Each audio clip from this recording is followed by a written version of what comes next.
Ja by som povedal, že počas toho výcviku v tom živote vzniklo viac otázok. Že nemôžem povedať, že som našiel veľa odpovedí, ale vzniklo viac otázok, ktoré ma nejako vedú k tým odpovediam, o ktorých som ani netušil. A že nejako oni nastavujú tú cestu, že pred sebou mám viac možností, by som povedal. Teraz.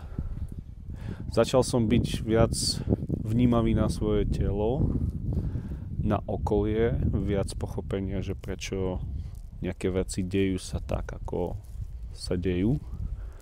Začal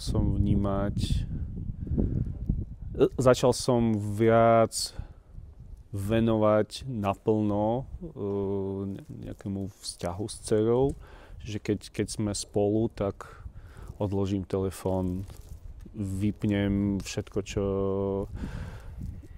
čo tam nemá byť a naplno sa venujem tej aktivite, lebo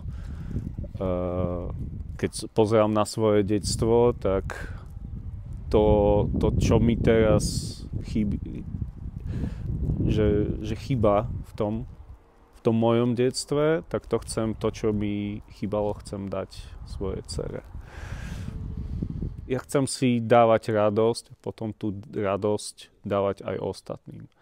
Ale to uvedomenie, čo mi prišlo, že bez toho, aby som nenaplnil svoju radosť, ja ostatným neviem dať.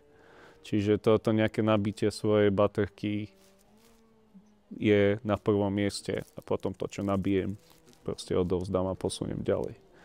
A z toho budem mať ešte väčšiu radosť.